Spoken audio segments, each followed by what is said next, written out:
I'm sorry, what's that? I said I heard that over here. Oh.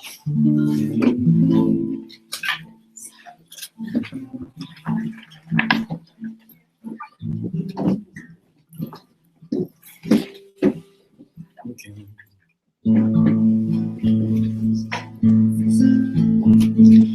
Aye, la la la la la la la. Aye, la la la la la la. La la la la la la.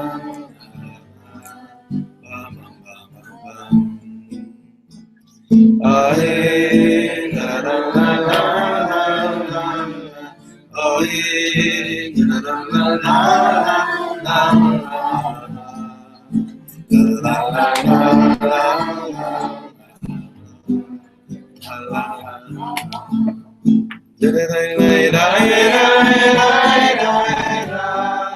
La la la la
la.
Thank you.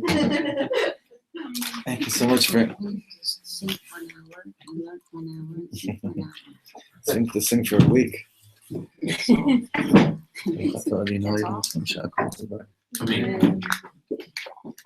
All right, welcome everyone. Thank you so much for joining us again. We have this week, and then we have next Wednesday night, and then I don't know. I might. It's been a long run. It's been the longest run I personally had here, I think, in years. We'll try to figure out again how we're gonna possibly between Purim and Pesach again, but it'll be we gotta continue very, very, very strong. Needless to say, I shiver before this parsha. I tremble before this parsha. This portion has within it everything our hearts are trying to express that we never found the words for. You know, the Zohar Kodesh says that Moshe Rabbeinu is a nitzotz neshama, a spark of the neshama of Moshe Rabbeinu is found within each and every one of us. And the Zohar Kodesh also says that once a gate was opened by someone, that gate never closes again. So a gate that was opened by Moshe Rabbeinu finds me when I connect to the spark of Moshe Rabbeinu in me, and enables me to walk right through that same gate which was opened by Moshe Rabbeinu. And when you look at our parsha, most of our parsha is dedicated to really one massive gate which was opened up by Moshe Rabbeinu. This is the parsha of all parshiot. Try to send out, I remember on Monday night in Efrat, we learned I don't even know what to call that teaching. It was one of the most mind-blowing teachings of Rabbi Shlomo we ever learned, on the essence of the conversation which took place between Moshe Rabbeinu and HaKadosh Baruch Hu after Chet HaEgel, after the sin of the golden calf. Because most of this parsha is one big Hisbodedus session between Moshe Rabbeinu and Hashem. And when we learned that teaching on Monday night, there was still a Jew, there was a certain Jew that went to sleep that night. He even woke up the next morning, and then he went to sleep. And then, like many of us, Baruch Hashem, woke up this morning. This person, father of two, is not going to sleep with his wife and children. This Yid that was killed right next to our house this morning, Eliav. Hashem Yikom Damo. So it means that on a certain level, we can't go to sleep tonight. It's very simple. If you're really a Shomer Yisrael, there's no lo yanum v'lo yishan. It's not that you're commanded not to go to sleep. It's that you can't really go to sleep. And even your sleeping is not real. Shvach sleeping is not real. So it goes beyond saying that tonight's words, which really have very much to do with what happened this morning, should be for the Ilui Neshama, this very, very precious tzaddik, and he should be the last one that has to wake us up in this manner.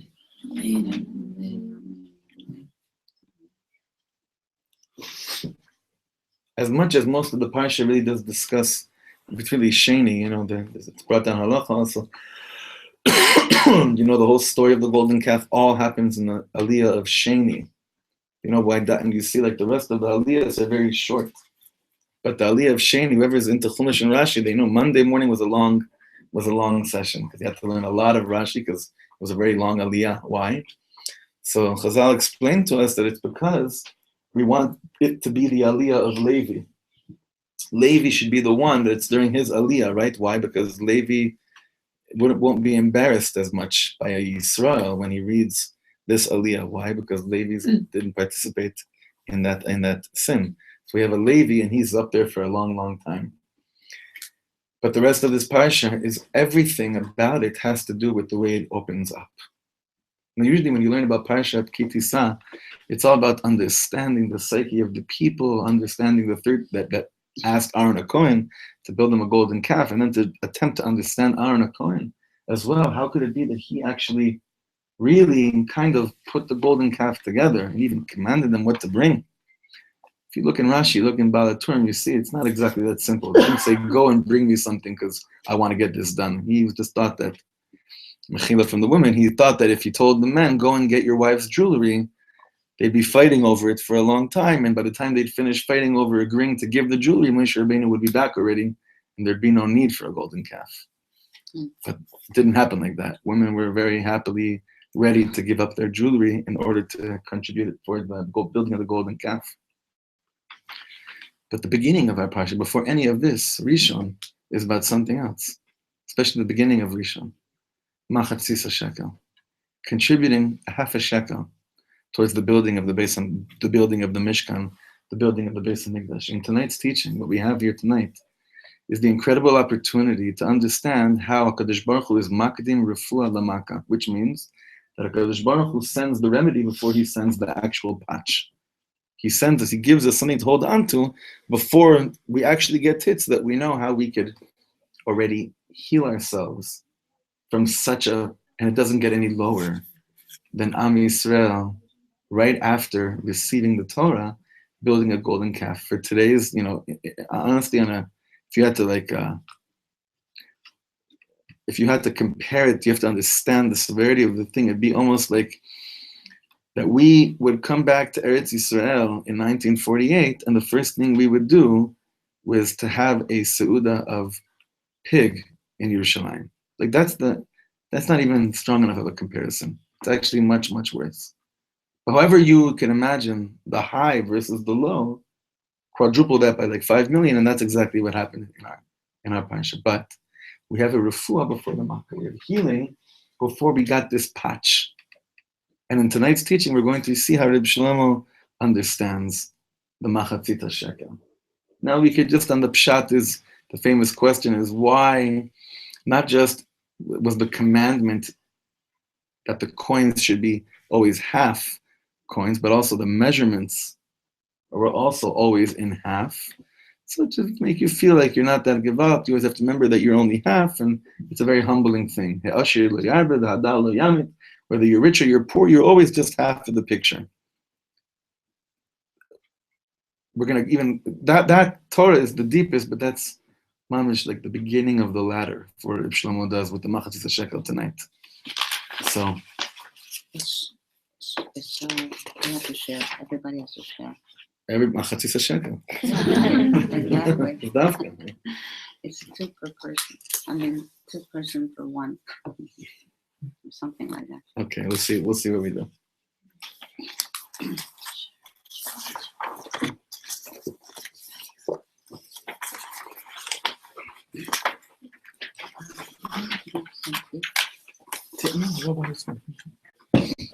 Just thought about you. I just can't.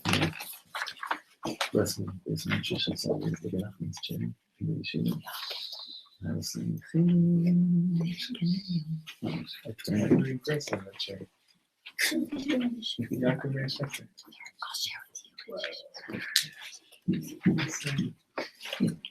And right after I bought a book for the Yaakov Hirsch. Wow.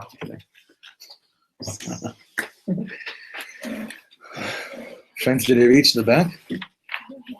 Okay, do every 2 have or much cousin? No, fair. Okay, the pasuk is like this.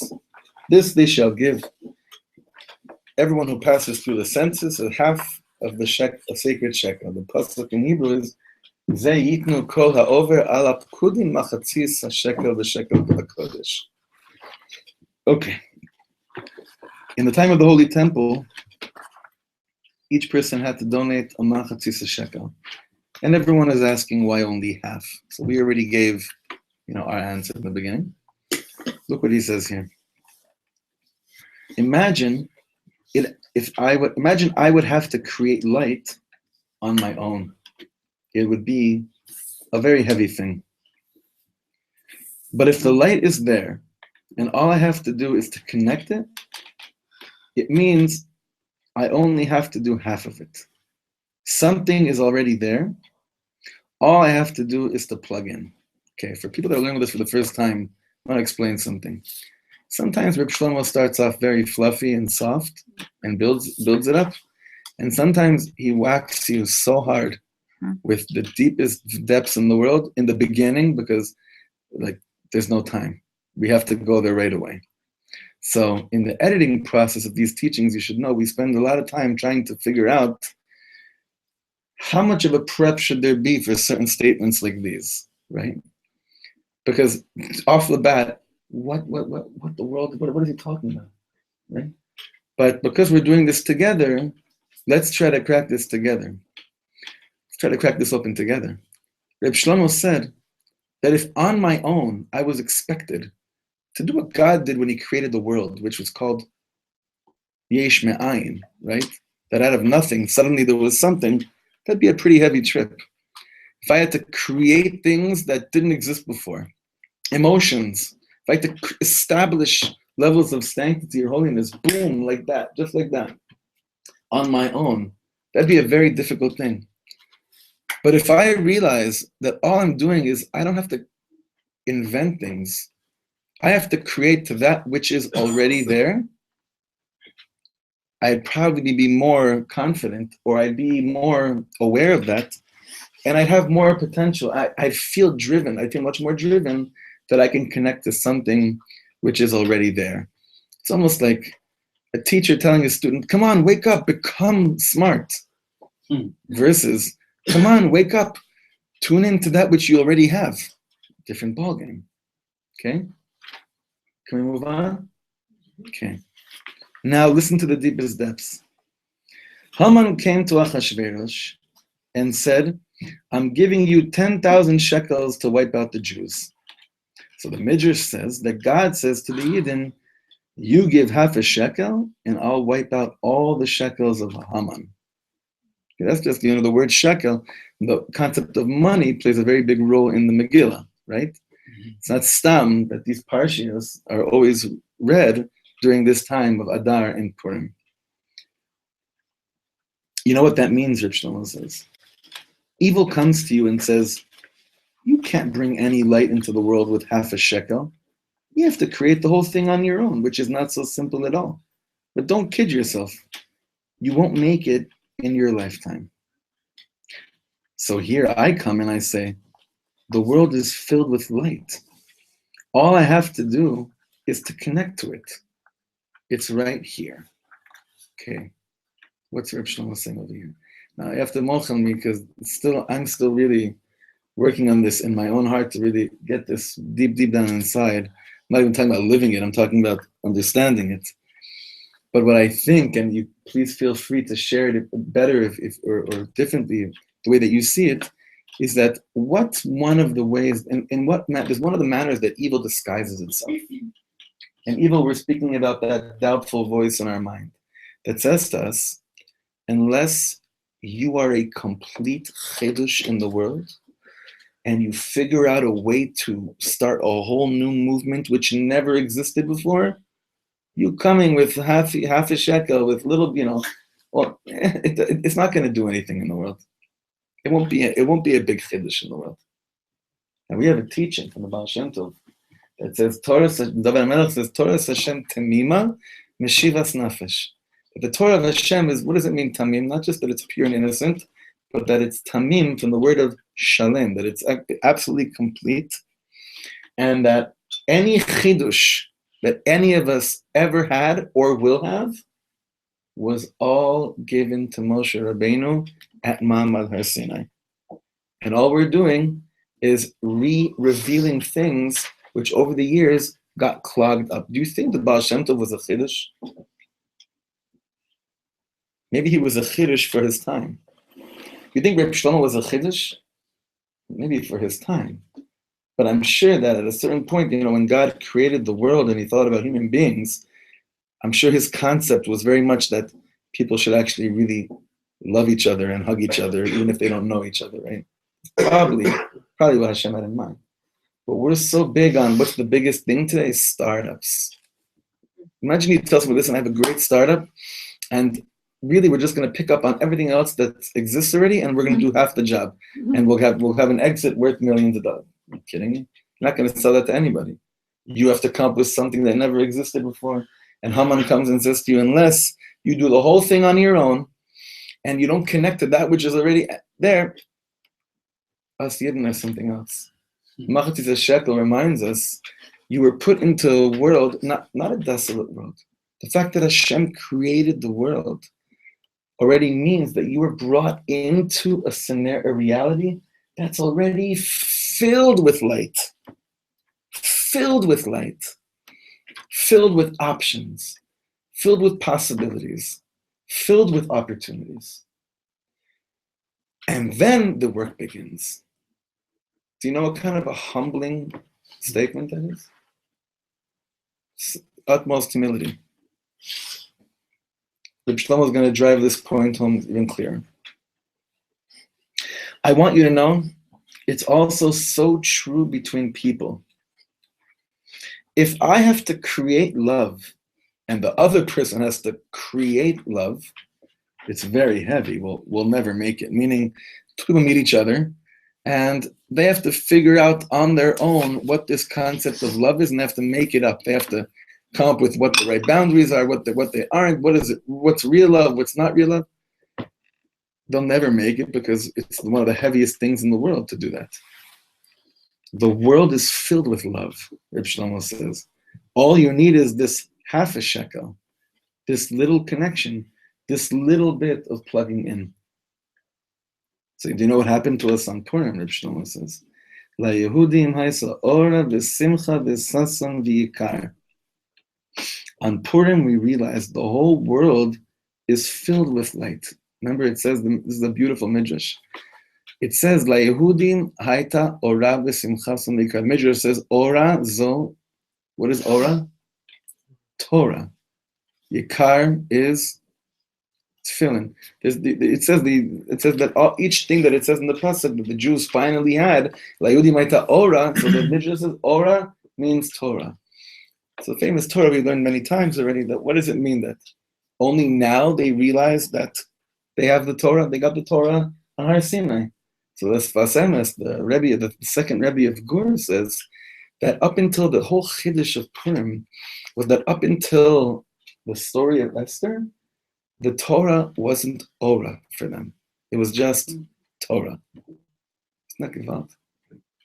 But the Torah became Ora for them during the story of Esther.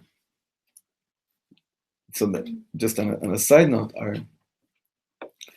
little girl who's turning 5 in the month of Adar, we named her Ora because I thought to myself, after hearing that Torah, I said, wow, every time I'm going to call her name, I'm basically reminding her that she's a Sefer Torah and that she brought light in our Torah. That we learned that up until we had her, as to a certain level, the Torah wasn't yet Ora. It was just Torah, and now she's bringing Ora into her, and therefore her name is Ora. I don't tell her that because that'd be too much pressure on her if I ever told her. Not only because she's almost 5, but I'm saying even if she's 15, I don't think, Some of my friends have very, very heavy names. Trippy names, but one of my best friends' name is Shema Yisrael. It's not it's not like, like Mike, Shema Yisrael. One of my friends' middle name is Tikkun Chava. Enjoy. Have a good life.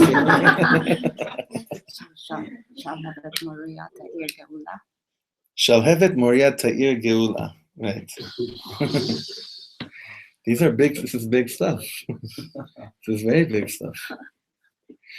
So funny how my chevra, when they ask me, like, if we're somewhere at a festival or at they say, I get an aliyah, they say, okay, Yamod, and I say, my name's Shlomo, and they're like, Shlomo, and they're waiting for the whole pasuk. I'm like, Well, I don't know. Did King Shlomo, was his name like Shlomo Ziv Hadros Panim Yedid Nefesh? You probably have a trippy name, no? No. You guys stayed straight. Sorry. Yonatan Navi Shmuel.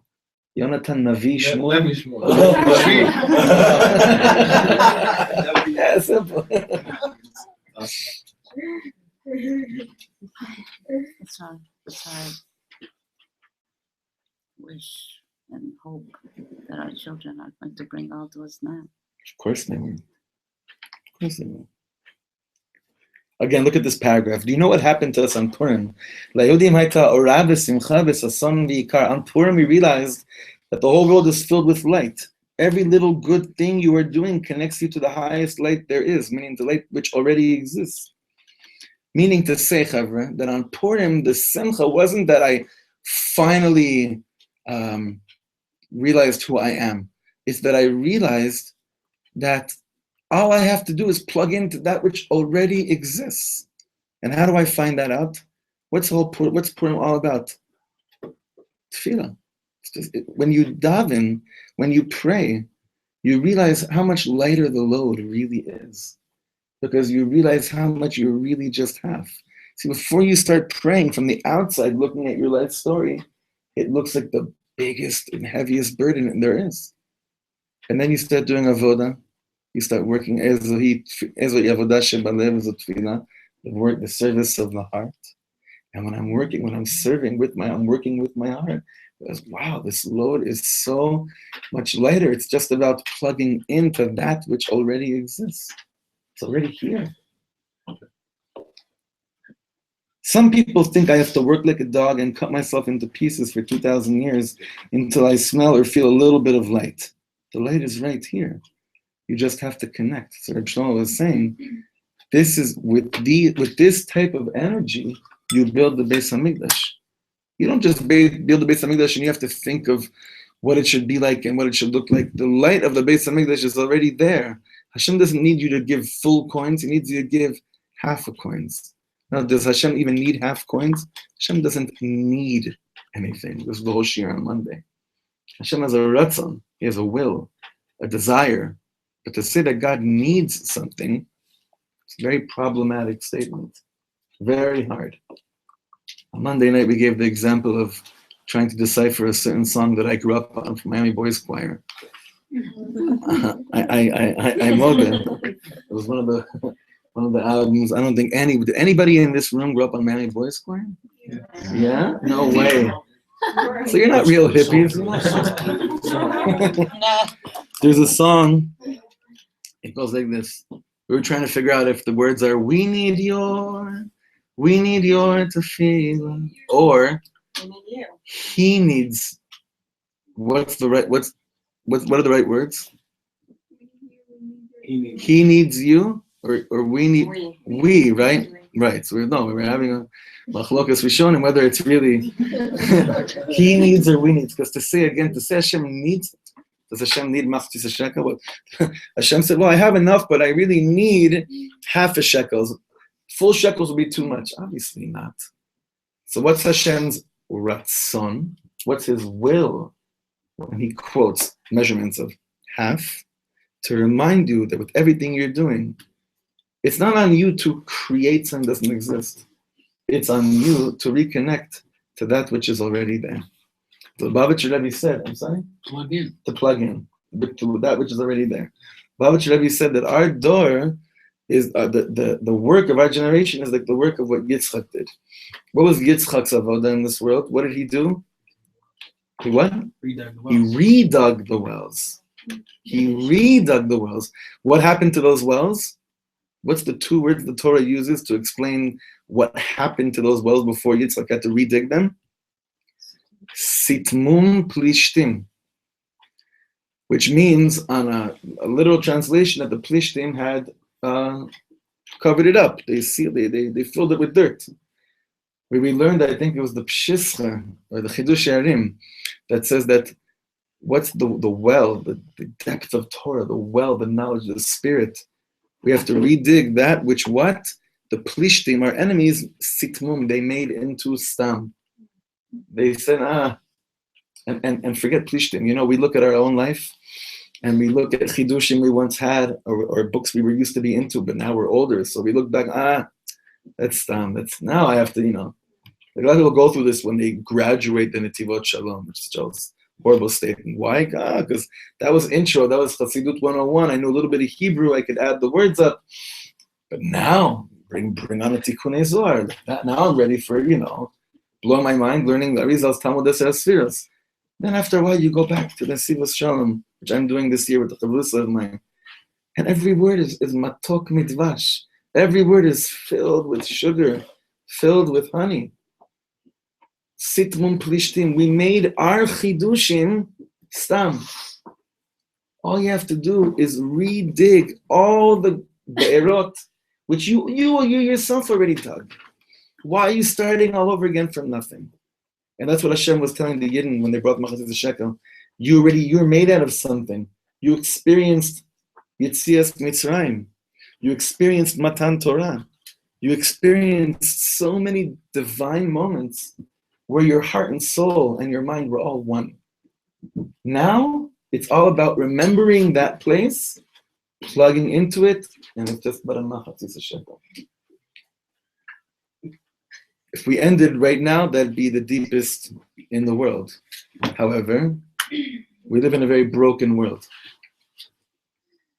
And just like we said right now, about this morning, if your life today, if tonight's Kriyas Shema Sha'alamita is anything similar to what last night's Kriyas Shema Sha'alamita is, then nothing will move you.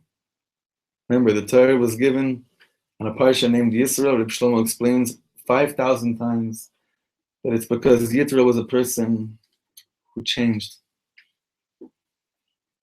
Yitro was a person who had a choice to either choose Amalek, Yishma Yisrael, you heard about Amalek, who don't change after anything, or he hears about Am Yisrael, that in 1 second they were slaves, and the next second they jump into water and they receive it. It's an amazing, amazing thing. So now look what Reb Shlomo says. But you see what it is. That wasn't the only reason for the shekel having to be half. And here, I want you to open your hearts. God is everywhere. Sometimes it looks like he's nowhere. When you really understand something, it's clear to you that you don't understand it at all. Okay, pause. Say this sentence to yourself again. This is not just a run-on sentence, okay? When you really understand something, it's clear to you that you don't understand it at all. For instance, my favorite example, and everyone in this room should be blessed with healthy and happy children.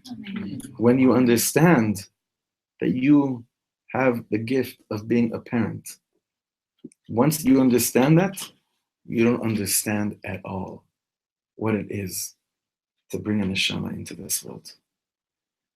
When you're looking at it from outside, yeah, I understand. Couples get married, just like my parents did. They eventually had me. I got married. I had my children. You say, I understand. That's how the way the world works.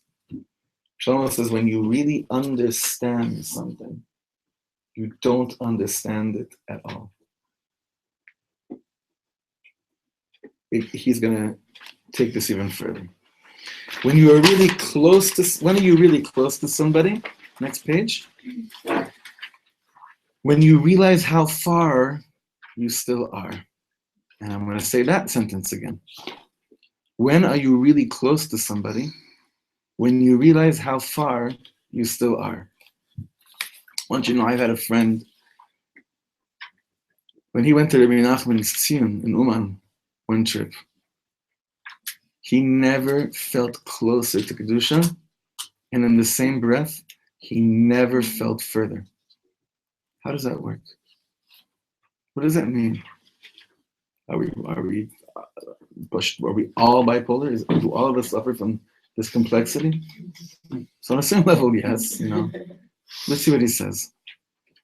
When you love somebody very much, your heart is so full, and yet it's so heartbreaking. When you are really happy and you're smiling, you have tears in your eyes. When it's a real smile, right?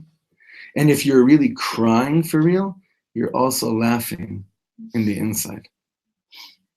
When you love your children, your heart grows so large, but in the same moment, it's also heartbreaking. I have to tell you something. I saw something spooky this week. Last week, end of last week. A friend of mine, after we learned in the mornings, I saw him in his car in front of our daughters go to the same gan, the same complex, the same building, where there are a few ganim there. And I saw him crying his eyes out in his car, like while the kids were in gan, bawling like it's not. Now I had seen this guy in the morning drop off his child at gan. It looked very peaceful. Everything looked really nice, very sweet. So I had the chutzpah to ask him in Mincha Maariv that day or the next day. I said, "Is everything okay? I don't mean to intrude on your privacy, bless you, but if Hashem didn't want me to see what I saw, I wouldn't have seen it. It must mean that I want to ask you, like, what happened to you over there? Is everything okay?" He said to me, "Of course." I said, "So what happened? It looked very nerve-wracking." He said to me, "I tasted what it means to have children while I was davening, and I ran to where a child goes to gan, and I just cried my eyes out over the concept of having a child in this world." I said, "But nothing was wrong?" I said, "No, everything was perfect." But it's almost like the more you know your child, the more you know that you don't know anything about them. The more that you love your child and that your heart is filled with love, the more it breaks your heart. Not in a bad way. This is a very confusing concept. We've had so many classes on it. Hollywood is a negative meaning to heartbroken. Hashemhood is the most divine thing in the world, to have your heart be broken over something. There's a video of Rabbi Shlomo. I can't believe we didn't publish it yet. I have to just figure out, I have to find it again. It's the famous video of a random Thursday morning when he was in Leningrad, in St. Petersburg, in Elul in September of 1989, on that famous, incredible trip that he took, a life-changing trip. And on Thursday morning, after he had a massive concert the night before, he decided to go with the whole film crew and his whole chevret to the marketplace in Leningrad. Yehuda Katz was behind him on one side, Danny Bienenfeld on another side, Richard Hardy, the horn player, Ruben Gilmore was there, possibly, I think Michal Golem, Oliver Shalom was there too. I think Mimi and Sammy, you have to see the footage. And he starts walking through the marketplace in Leningrad. He starts walking, slowly singing a song. I promise you, I have to show you the footage, you'll see what I'm talking about. Everyone slowly stopped what they were doing and started following him like it was a Hollywood set, down a cobblestone road in a market, singing. At a certain point, Reb Shlomo was holding the hand of this little cute 7-year-old girl, this little Russian girl with a big ponytail, dancing with him, while he has his arm around this like 21-year-old college student with a huge cross, and they're dancing, singing Orech Yaim Azbiyehu, Rebbe Shossi. And then he stops the whole commotion, and Mark, the interpreter, was there, and he stopped and he gave him a Reb Nachman Zetz, an amazing Reb Nachman Tarla, in the middle of the market street in Leningrad. And he says, and then he continued another song. And he started singing David Melech, and some woman came from the market and brought him a bouquet. He's holding a bouquet of flowers. He continues walking, and then I think it hits him what just happened. And you see, he starts singing. Die, die, die, die, die, die, die, die, die, die. 3 or 4 tears coming down. What's that song? Simon, Simon, Simon. He starts crying. What, was he sad? No. His heart was broken. Yeah, right. Why is he crying? Why is he crying? What's wrong? The voltage is too high. Yeah. It's too weak for it. It's just like it's too much. It's amazing. It's almost yeah. It's too beyond. But not again. Not it's being heartbroken. A chassan and kala that don't fill each other's hearts and break each other's hearts. Not the way that we know of it, but when you are traveling and you imagine your wife at home, or you're traveling and you imagine your husband at home waiting for you, does it break your heart? If it doesn't break your heart, it means you're not really in tune with the gift that Hashem gave you.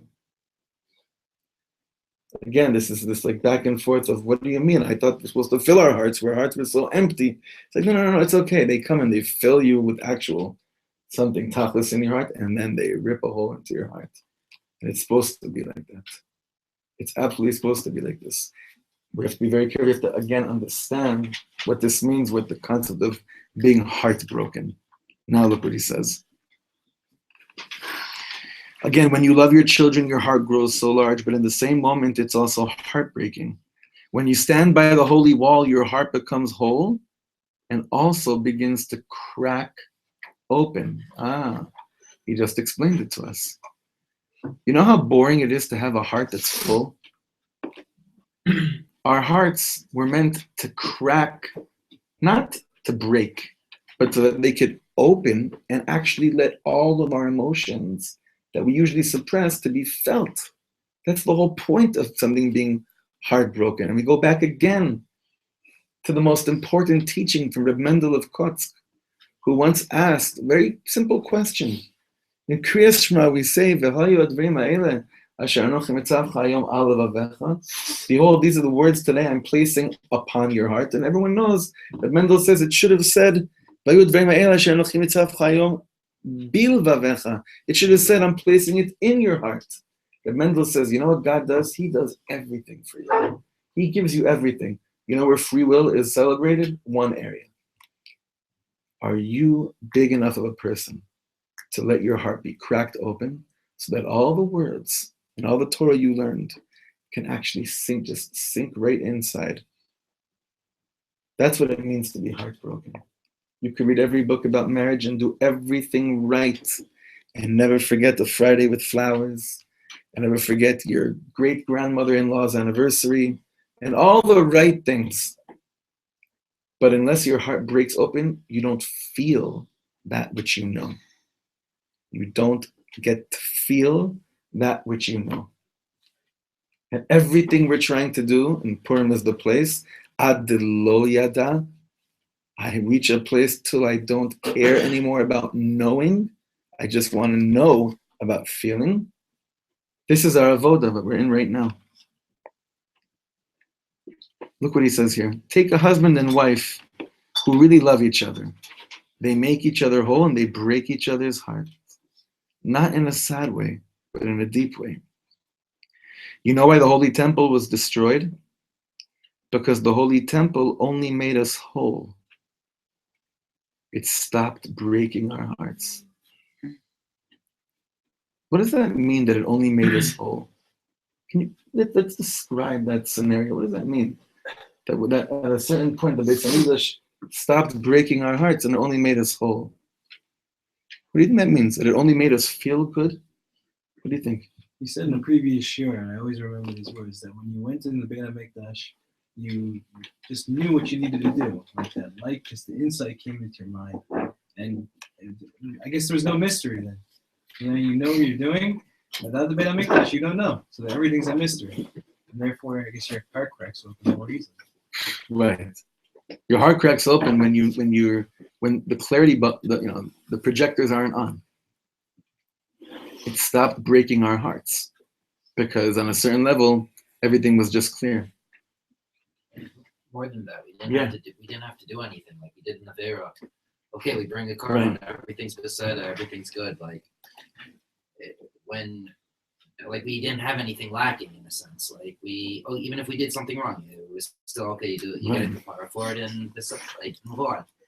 When we don't have it, it's what do we do now? We don't know what to do with ourselves anymore.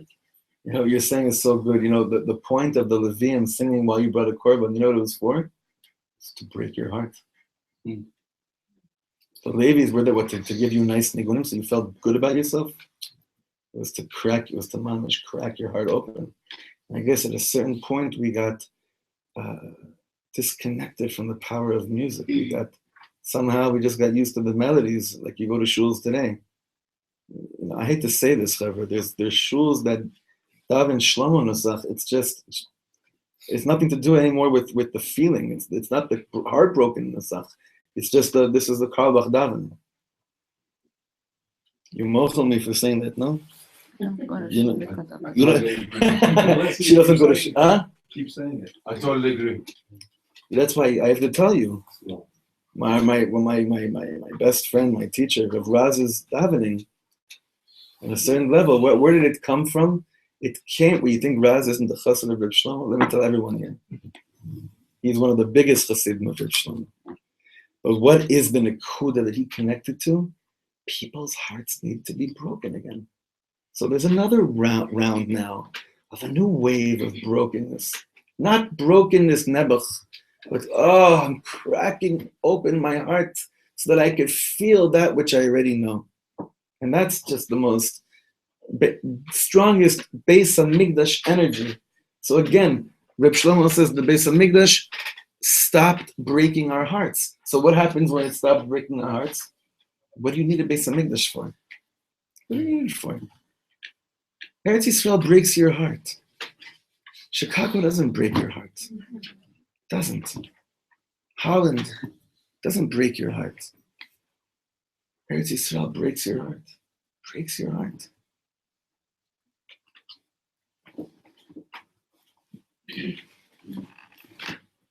Again, this paragraph. You know why the Holy Temple was destroyed? Because the Holy Temple only made us whole. It stopped breaking our hearts. There was no other way. So God says, if your heart is not broken with joy, I'm sorry. I'll have to break it with something else. Broken with joy, not broken with pain. Broken with joy. I'm so happy that I feel that cracking of the heart because it reminds me I'm alive. So Hashem says, so that way of Shever isn't doing anything to you? Okay. I have to break it with something else. You know why we Jewish people count after the moon? The sun is beautiful, but the sun is always whole. The real light is the moon. The moon's light is full and also broken. The Talmud, the book of all books, begins with page 2. This is a classic Torah from Reb Shlomo. Page 1 is a blank piece of paper. You know why? It's a broken page.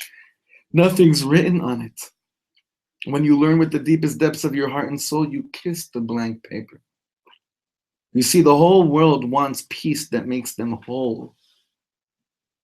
Meaning, people's concept of peace is just that it makes you feel good. They don't want that kind of peace that breaks each other's hearts. I've never seen an Israeli and an Egyptian really getting together and breaking each other's hearts, you know. We have a peace treaty with Egypt. I never saw a Jordanian Chevra and Israeli Chevra coming together and really cracking each other's hearts open. Because we're so far from understanding what real peace is, real shalom is. We should be blessed with it. Real peace. With real breaking each other's nations, we breaking each other's hearts, not breaking each other's bodies. So once a year, there was a collection for the sacrifices of the Holy Temple. Everybody was giving a half a shekel, a broken shekel. And this is how we kept the Holy Temple going. Because you know what we were telling each other? It breaks my heart to be a Jew. It breaks my heart to be able to buy something for the Holy Temple. You know, one time, Reb Nachman and Reb Nassim were sitting in the sukkah after they built the sukkah. Reb Shlomo says this. He said this one late at night by the Richies in Los Angeles in the late 80s. And he said, you know, Reb Nassim turned to Reb Nachman and said, wow, doesn't it feel so good to sit in a sukkah that you yourself built? So Reb Nachman says, I don't know what you're talking about, but Doesn't it feel so like to sit in a sukkah that you cried over every nail? That every ounce of the mitzvah broke your heart more and more and more, cracked your heart open, not broke your, cracked your heart open. However, this last paragraph reinforces the notion that there was no bigger Baal Musar than Reb Shlomo. What did he say here? You know what we were telling each other? It breaks my heart to be a Jew. It breaks my heart to be able to buy something for the Holy Temple. When was the last time your heart was broken over the fact that you're Jewish? Not broken that you're... Unfortunately, our hearts have been shattered into 5 billion pieces whenever we hear the news. I'm not talking about that kind. I'm talking about just the fact that we are... I heard the percentage this week? Less than a quarter of a fraction of 1% of the whole world's population. Mashu kazeh. Does that break your heart? Meaning, like, the percentage of how many Yidden are in the world is so tiny. It was I think less than a quarter of 1% of world population. Mashu kazeh. Does it break your heart? Is something about just being a Jew? Forget all the, the scale of good and bad, tshuva, not tshuva. Chill out for 1 second. I had a friend going through a hard time. He had a huge banner in his room. His only way of getting out of his balagan was writing a huge, God can wait. That was his banner, meaning God has patience. Meaning for 1 second, just forget the whole cheshbon, how holy I am, how holy I'm not. What does it do to you that you're even Jewish? What does that do to you that you're Jewish? Does it break your heart? Does it crack your heart open? The Tisa Sheka, the way we built the Beis Hamikdash was through a constant reminder that if you're not broken, like the money that you're giving, you might be building a nice library, but you're not building the Beis Hamikdash. Because building the Beis Hamikdash is coming from a heart that's cracked open. Building the Beis Hamikdash comes from a Yid who, like he said over here before, your heart is growing so large and at the same moment it's cracking open 1,000,000 times over. Did you ever cry over your children? Not because Nebuch, they weren't meeting the standards that you set for them or that the teacher set them. Not that. Did you ever cry over them because of how much they just touched your heart? I have to say, I know more and more people, my friends, Baruch Hashem, they're crying over their children.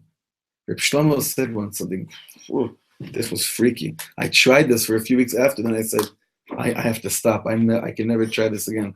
He said, sometimes you can see certain people, you can get a sense of how much their parents cried over them to be in the world or not. So, like I said, for a few weeks, I was trying to, don't try this at home, kids. I was trying, I'd see people and I'd try to pick up on their energy and I tried to wonder, then I'd meet their parents and I'm like, oh my God, you're going into judgment, you crazy. You can't go to the, this is not a place, not what he meant. I don't think he meant how much they cried to have children. I think how much they cried over their children once they had children, So Hashem has done a chesed, and He has not given us the Beis Hamikdash until now, because chas v'shalom, if we would have gotten the Beis Hamikdash by now, and we didn't cry over it, and it didn't break us heart while it made us whole, and we think the whole thing's about bringing shkalim, we would lose it would be complete waste, useless. And now what is Hashem doing? He's breaking our hearts in every way, shape, or form. Both on an actual level, where we're heartbroken, our hearts are shattered by the news, and in the same moment I smell what it is to be a Yid. Breaks my heart. This is the Tisa Sheka. So just remember, the way to hold on tight through this brokenness, that it doesn't confuse you too much, because it could get confusing, is if you look at the word machatzit, the middle letter is tzaddik. The two letters that surround the letter tzaddik is what? Chai. Chai. And the outer letters are what? Met. So if you really, really want to hold on strong, make sure not just that you like hang out with the tzaddik on the outside. Make sure your mouth, because the tzaddik breaks your heart. What's that? The arrow. Oh boy, it's also chitz. Yeah. It breaks your heart open. It cracks it open. Okay, how did that nigun go in the beginning? Do you remember? A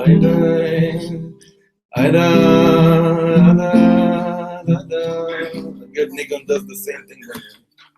A good nigun does exactly everything we just spoke about.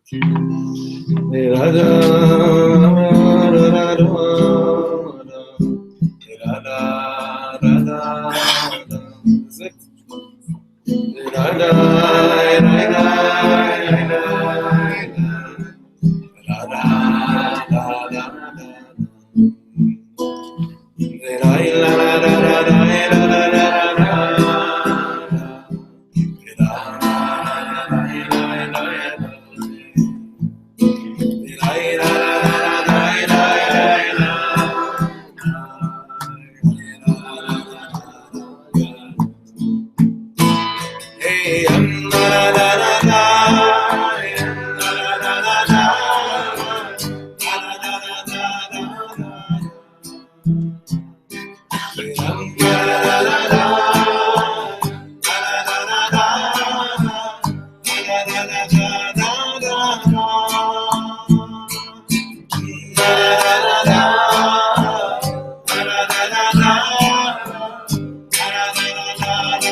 Everyone, thank you for coming, and please let's make sure we do one more share next week, next Wednesday night, as strong as we can.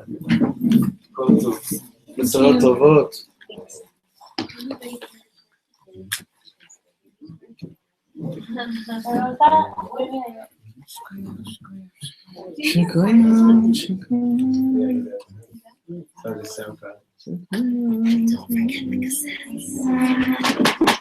Thank you. You don't make a Katz.